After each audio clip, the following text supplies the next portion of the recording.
What's up, YouTube? Welcome to the latest episode of The Layup.Line. My name is Dolos, and if you're new to the channel, make sure to subscribe for more NBA videos like this one. I do my power ranking videos twice a month, so hit the bell to make sure that you're being notified when they come out. You can also find me on a few social media platforms for inside looks at upcoming videos, as well as reactions to live games or transactions. NBA fans, we have reached the middle of November, which means it's time to update my power rankings. If you're new around here, in this video you will see my team profiles on screen, displaying where I have each team ranked, their current injuries, stats, and more. But I am only selecting 3 teams to dive into more in depth during the video. If you want a specific team featured in December's video, comment down below for consideration. Without further ado, let's get into these power rankings. The first team I would like to talk about are the Detroit Pistons. The Pistons are 3-9, sitting near the bottom of the Eastern Conference, and while it's still early enough to turn things around 12 games in, they have underwhelmed for a team that had most improved candidate Jeremy Grant and added a generational prospect in Cade Cunningham. Detroit also has some promising sophomores in Saddiq Bey and Isaiah Stewart, who were all rookie last year, and a top pick in Killian Hayes that missed a lot of time in his first year. Jeremy Grant isn't the kind of veteran that we should expect to drag this team into a better spot, but I thought with the added help on the roster that they would improve based on their collective effort. Cade's missed some games and that has contributed to the record. Despite not scoring well individually, he is playing the right way, competitive defensively, and he's looked better game by game since coming back. There is a debate whether he should be controlling the offense more. Detroit has been fairly equal opportunity with 6 players at 20% or higher usage. Looking at lineup data from Cleaning the Glass, there are some good Cade lineups and there are some awful Cade lineups. The current starters, Hayes, Cade, Saddiq, Jeremy, and Beef Stew, have a negative 7.7 differential on 181 possessions. The second most played grouping swaps Stewart for Olynyk, and they just can't hang getting blown out by 23 and 31 possessions. But Josh Jackson going in for Killian Hayes makes a big difference, flipping them to a plus 22 and 27 possessions. It's looking like the offense flows better without Hayes, and Josh Jackson just gives them another good defensive rebounder. Olynyk is currently injured, so that will make it tougher to play some of Detroit's better lineups. They're a bottom 3 offense according to offensive ratings, so their guys starting to just knock down shots would go a long way to improving their record. Just adding Cade back though, it got them their only 3 wins out of his 7 appearances, and his great play in the clutch may be the key to them adding some more in that column.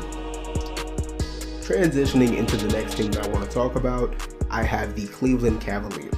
But before I even get to how impressed that I've been by the Cavaliers season, I need to shout out the Cavaliers fan base for being so amazing at nicknames. By now, everyone knows that the Colin Sexton-Darius Garland backcourt is called Sexland. That alone would have been enough for them to hang their hat on, but then when they trade for Jarrett Allen, they come up with Frohio, which is also golden. They add Evan Mobley to their massive front court, and boom, now their front court is called Frobley. And then they follow that up with this amazing Rick and Mobley thing, because Ricky Rubio and Evan Mobley have been such a great pairing.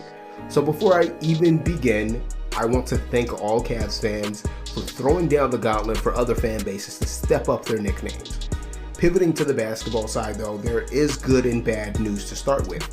The bad news is that Colin Sexton suffered a torn meniscus and will be out for a significant stretch, which is coming in a contract year for him. Sexton's numbers have slipped since last year, but he's obviously a huge part of their core, regardless of how polarized opinions of his game are. The good news, however, is that Evan Mobley seems like the real deal. Not only has Mobley taken the early grip on Rookie of the Year, he might knock a veteran off of the all-defense team. Getting comparisons to Anthony Davis and Kevin Garnett can be a lot of pressure for a rookie, but his supporters are rightfully taking a victory lap because he has been backing those takes up. The offense has been there. The Cavs are trusting him to handle it on the perimeter or isolate in the post. I mean, just look back to that fourth quarter play of the Cavs' recent win against the Celtics, where Mobley is backing down Jason Tatum, who not only has that strength advantage on Evan, but it's not like Jason gives up too much of a height advantage being 6'10". but it just doesn't matter because the guy gets buckets. Evan Mobley's play has been a huge part of the Cavs' success. Looking at their most used lineups on Cleaning the Glass, only 2 of their top 10 most used lineups don't include Evan Mobley, and both of those have very bad negative point differentials.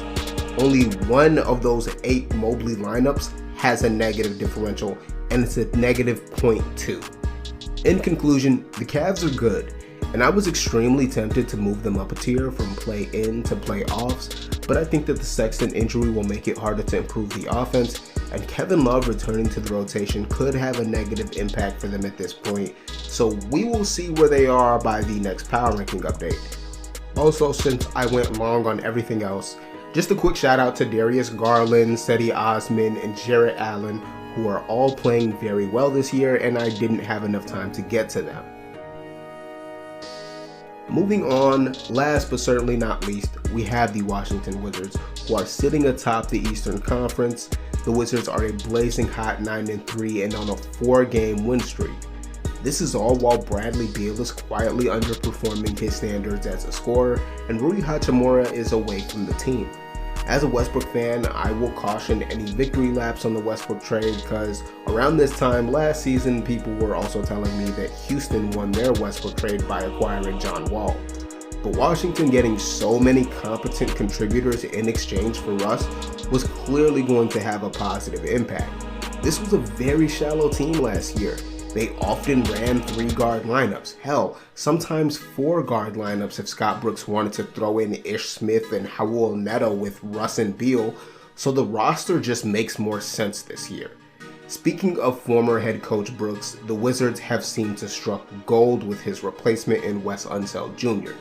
Defense has been the biggest area of improvement, and Unseld has the buy-in and system that's vaulted Washington into being a top 5 defense this season. I also want to take my victory lap as a Kyle Kuzma defender. I've always felt that when fans turned Kuzma into a meme because he never matched his rookie season hype, it led to an instant underrating of Kuzma, and especially the areas he has grown. He's had a lot of development as a defender and a rebounder, as well as just growth with being a more willing passer. I think he's well outperformed his draft stock. Most 27th picks don't end up as productive as Kyle has been, so I'm genuinely happy he's found a good role on his new team. Another former Laker in Montrezl Harrell might be the best player for Washington through 12 games. Trez is an energy guy, but he's got skill as well. You don't stumble into 18 efficient points just off of energy.